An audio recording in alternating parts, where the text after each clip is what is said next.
So, the knight has integrated his shadow. In the underworld, you encounter the dark parts of yourself, even the devil himself.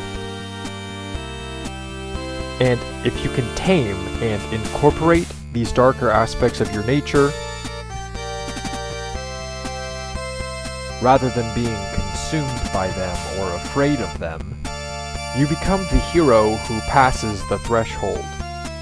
The hero who leaves the underworld after 6 o'clock. The Black Knight. Hector Berlioz was a composer who fell in love with an Irish actress playing Juliet. He became convinced she would be his soulmate. She was his muse, an actress on stage who he fell in love with. His love for her inspired him to write an entire symphony based on a true life experience. One night, while pining for this actress, Hector Berlioz overdosed on opium and thought he went to hell. He had visions of fire, witches, and dancing devils. He comes out of this opium trance and proceeds to write a symphony for the Irish actress. Unfortunately for Hector Berlioz, she never came. The way that husband and wife make genes, Simp and Muse produce memes. We're aware of our mortality. We're the only creatures that have to always contend with the fact that we're finite. You know, in Renaissance paintings, in still lifes, they used to put a memento Mori often in the still life, like a skull somewhere in the corner, or sometimes in a very strange perspective, so that you could only see the skull if you were standing like right beside the painting instead of dead on. But the idea was to always remember, you know, that everything that exists is tainted or touched with the taint of mortality.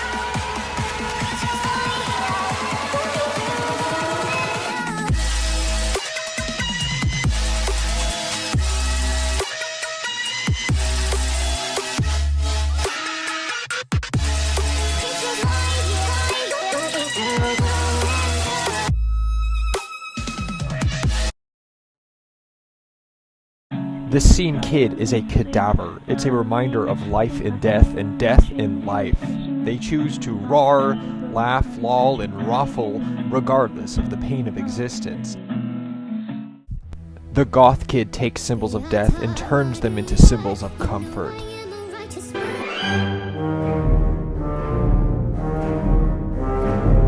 There's this ride at Disneyland called the Tower of Terror, where people wait maybe hours in line to sit in a tower which gets struck by lightning and experience falling to the ground. Maybe what they don't like so much is the terror, but the feeling that no matter how hard or fast they fall, they know they're gonna be okay. This is our 9/11.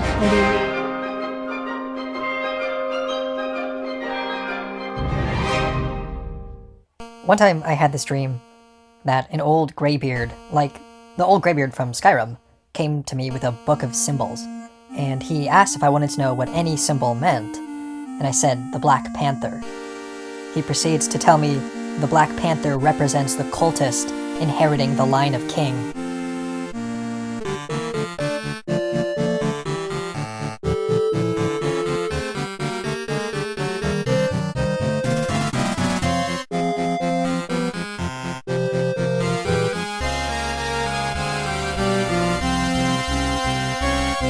I love you.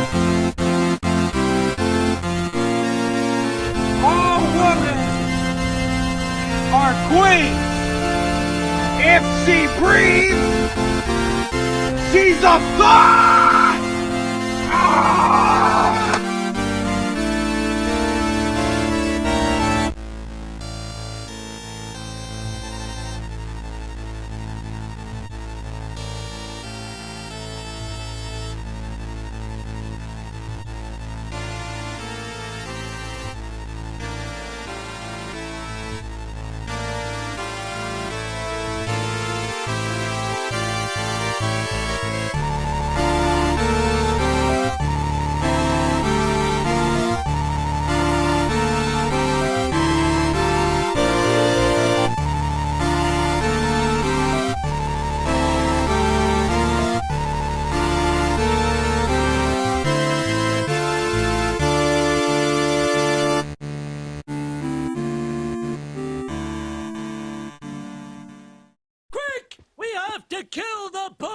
Hey! How'd you know he's a vampire? He's a vampire? Ah!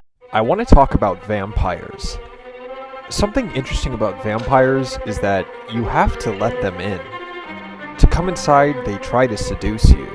They knock and tap, asking to be invited in, but they just want to drain you. Vampires are usually depicted as seductive or erotic, and this is a survival strategy for them. If they didn't look so appealing, why would you let them in?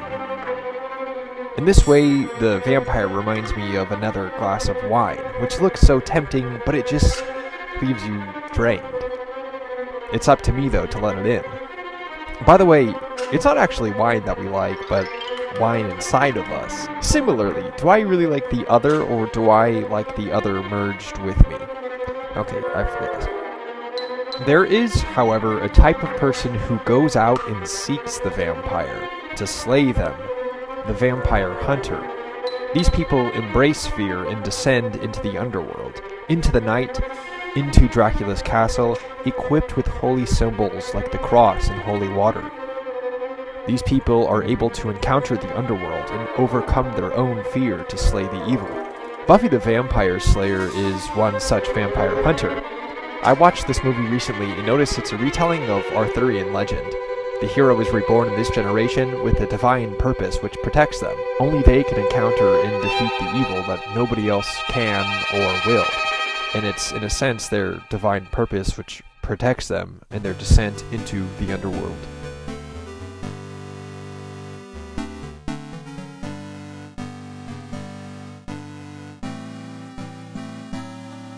You know how garlic supposedly kills vampires?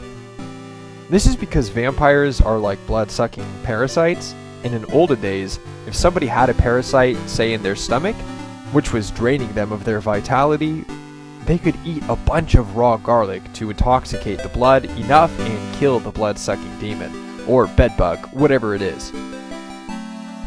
Thanks for watching my video. Do you believe in Halloween? Are you scared? You don't have to be. I like that the first thing angels say to you is, be not afraid.